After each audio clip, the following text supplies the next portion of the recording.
Residents in the Riverside informal settlement, Ivory Park, have begun rebuilding after the area was hit by heavy rains yesterday.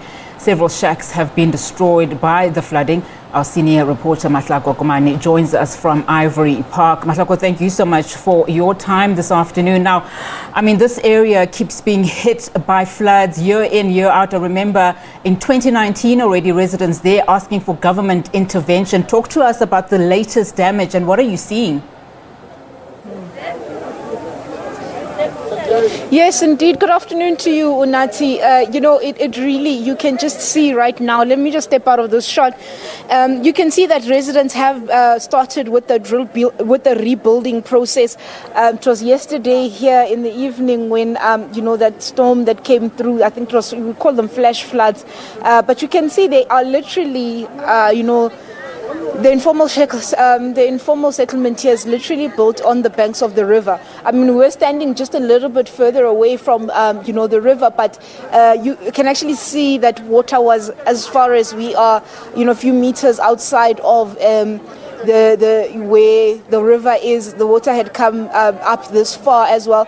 But a lot of residents here, asking, I suppose, for government to remove them. You're quite right. In 2019, there were similar scenes here that had also taken place. I think it was not in most parts of Ekurhuleni where we saw those flash floods and, the cars floating in the river and so forth. But the situation here, residents are, trying to get back to normality, if you want to call it. They're trying to rebuild, as you just saw as well, that they are, their families here with their belongings that are outside. Some have already started with, I suppose, washing clothes and just trying to ensure that they are able to get by tonight. But looking at the clouds, it's probably going to rain again. How severe that is going to affect the situation here, I suppose, remains to be seen. We'd have to monitor that overnight and see, will they find themselves again on outside of their homes in terms of, trying to get that particular cover. But I'd seen that I think there were some community organizations that had come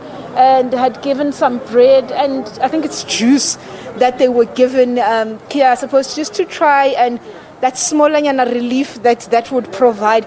But a lot of families here saying that they need to be moved out. Coming in here, Unati, where we are, you literally have to walk down into the riverbank, and this is where a lot of these informal, these shacks are. But also I see there's also houses along the riverbank. So I'm not sure, we would need to speak to the city of Johannesburg, because I think this falls under the city of Johannesburg, to tell us what is the plan here going forward in terms of the relocation of those of the people that have made their homes here. But a lot of it's not only shacks that you find. I see there's also brick and mortar that is going up literally on the riverbanks.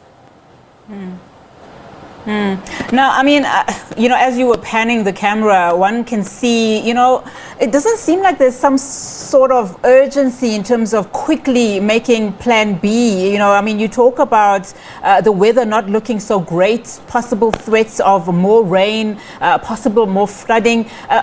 Outside of the community, organizations that are there any government officials? You talk about the city of Joburg. In fact, it does fall under the city of Johannesburg. It's situated in Midrand. Do you see any authorities assisting these residents to make sure that they are out of danger come the rain again?